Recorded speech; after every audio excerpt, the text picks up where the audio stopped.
Firm Tactical Solutions, and today I'm going to be doing what everybody's been messaging me about. When are you going to do your bag dump? Well, I'm doing it. So it's a little hot and muggy and buggy over here in the Ozarks. I got my camera set up and realized I left my memory cards at home, so I'm using my phone, so the audio is going to suck. So I might have to do some post audio and production to make it sound right. But anyway, let me get to my bag here. Now, first thing, this bag is heavy. So before all you ultralight backpackers and backpackers talk about, ooh, grams is ounces, ounces is pounds, pounds is pain. Remember, this is my bag that I'm going to use to survive for the rest of my life if needed. I can remove things to make it a typical backpacking bag, but I have a lot of stuff in here a lot of backpackers won't have, which you will see. But keep in mind that this is not supposed to be an ultralight backpack. It's not supposed to be even really a light backpack. It's supposed to be a backpack that I can keep in my vehicle or at home, that I can deploy whenever I'm out on the road. If something happens, I have everything I need to survive indefinitely. That's kind of the idea behind it. Now, fully loaded, it is anywhere from 40 to 45 pounds, depending on the season. I actually have some stuff in here I probably need to take out and swap out since it is now summer and it's going to be hot. But you need to pack your bag in accordance with where you're going, and what season it is, and how long you plan on being out there. So if you're there, if you're traveling or you're going out, you know, in September or something like that, and then you realize, hey, if something happens, I could be there in October, it's going to get cold, then you might need to pack some clothing, which I do not have in here at the moment because I'm wearing the clothing that I had packed in there. The clothing I wore yesterday was a little wet, drenched, and sweaty, so it is now washed and hanging up to dry. So I'm wearing my alternate clothes. Anyway, so I have an axe or a hatchet. This hatchet also has a ferro rod.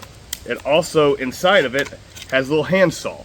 This is heavy, but I need something heavy and sturdy for whenever I am processing firewood. It is also a backup fire starter. Makes sense, firewood, fire starter, handsaw. I also have a very rechargeable, very bright flashlight. You Brits call it a torch, but I keep this, I forget how many lumens, I'm thinking like 1,000 lumens, something like that, but it is very bright, on the highest setting. So I keep this. I have my Mora, which also has a fire starter, and the blade on it that I can use for regular bush crafting. I think that's all I have on the outside for now, but let me just go ahead and get in it, dump everything out, and go through everything for you guys. Ta-da! All right. So here's most, if not all, the gear that I carry year-round. All right, so here is my shelter gear, which you see, actually I have my tarp as a tablecloth, but that is one tarp that I carry for my hammock system. It is lightweight, very amazing, from War Bonnet. I'll post a picture. But this is my shelter. I have my military whoopee, which I always carry with me, even for just good luck. But I have my mat, my sleeping pad, I have my bag that airs that up, my War Bonnet hammock, my pillow. There's another really big, humongo tarp that I can deploy really quick and have up, and then start building everything underneath it, and tent stakes. So in here, I have everything already prepped, so all I have to do is open this side, hook that up, pull it out of the snake bag, and it's set up, which I will demonstrate in a future video. But right here is my shelter. Moving over is my water. This has, if you want, I can go through these, but this has a 1 gallon Sawyer bag for a gravity feed filter, so I can fill that gallon up into a secondary container. and it will gravity feed and filter that water and purify that water to a sense. And then this is my small bag where I have purifying tablets. I have another Sawyer Mini. I have a little Nalgene bottle that pops out. So I got stuff in there for water.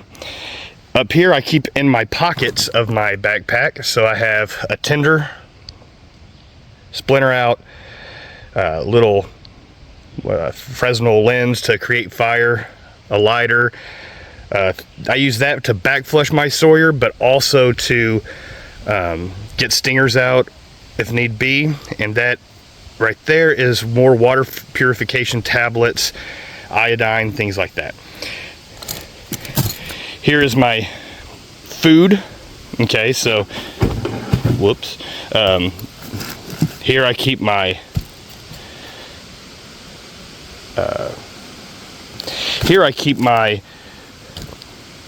fuel, my burner, a couple other things. And here is my trap kit. That's where I have everything I need to start trapping animals. I have rat traps, snares, fishing line, all kinds of stuff to procure food. I have my pot, and inside my pot I have a wood burning stove that I can deploy. I always keep a couple sources of protein in there ready to go, and a lighter. So all I got to do is pull that out, collect some local wood, fuel, and go. This is my utensils. It has chopsticks, knife, spoon, fork in there.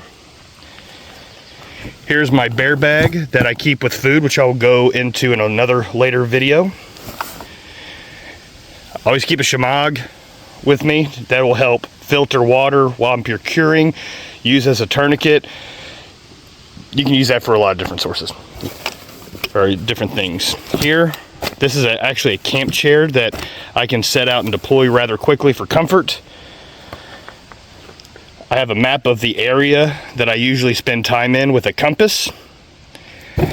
These are porta wipes. They're little tablets that you can soak in rubbing alcohol to make an antiseptic wipe, or water to turn into a towelette. But these are biodegradable. I usually keep one in my first aid bag and one easily to get, usually with this bad boy, so I can dig a little cat hole. I have a ShamWow. Guys, these things are amazing to have. You can collect water with this. It's amazing.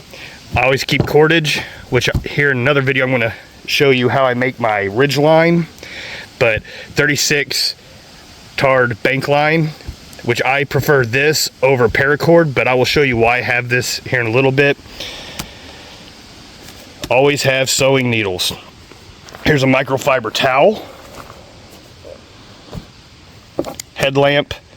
This, because I suck at having making cordage naturally, I have this tool, which you can stick a rod down there or a limb and use it as a drill, which this will drill a 1-inch hole.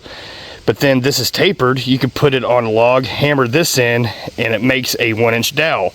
1-inch hole, 1-inch dowel. You can use this instead of cordage on a lot of things. Handsaw, and one of my comfort items, I have a solar power and a battery bank, or solar panels and a battery bank. That way I can always keep my tablet, my phone charged. So yeah, I'm going to be swapping out my hammock soon with a tent. So this, in essence, is what I usually carry year-round in my bag. I always carry my lightweight tarp for my hammock. I always carry my large tarp for quick deployment to get under to create a lot of shade for a lot of area. If it's coming down a pouring down rain, I can deploy that quick, have a lot of area underneath it to start building my shelter or setting up my tent or hammock. Sleep system is very important. I think this is just a Nemo. Yeah, this is just a Nemo. I'm going to eventually get a higher insulated rated one, but almost for me year round, this Ranger taco, hammock, whatever. I have an under quilt and a top quilt that I will swap out for winter, but I will usually use this year round. I mean, it's nice.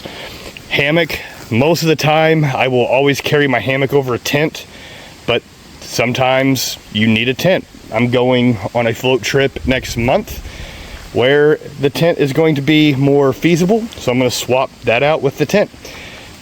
I'm a side and stomach sleeper. I always have to have a pillow.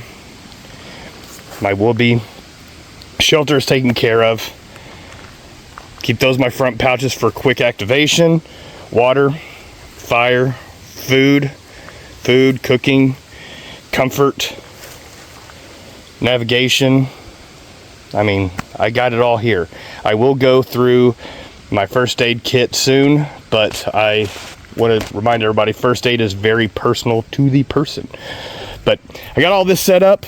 I'm going to pack it all away, and then I'll show you what's in this stuff. All right, so let's take a look at my protein procurement bag, okay? So keep in mind that you must check your legal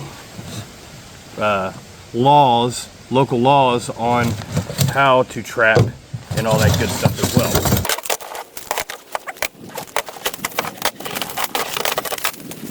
So these are yo-yo snares. So you can hook up fishing tackle to this. You can set it up to where this is hanging from a tree or whatever the case may be. You can set it.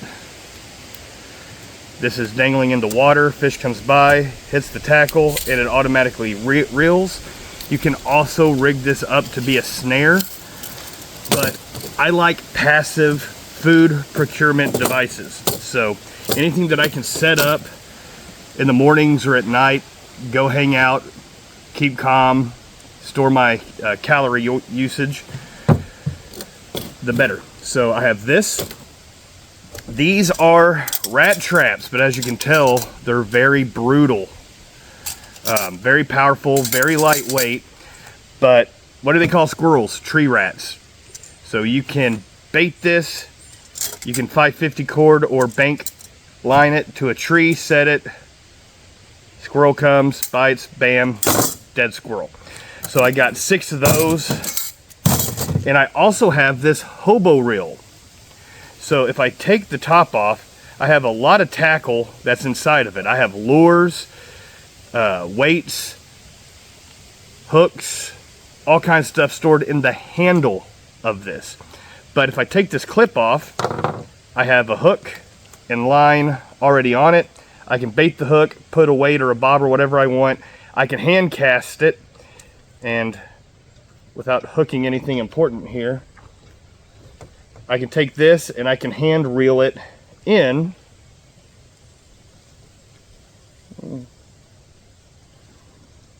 And recast. So I have an active fishing method.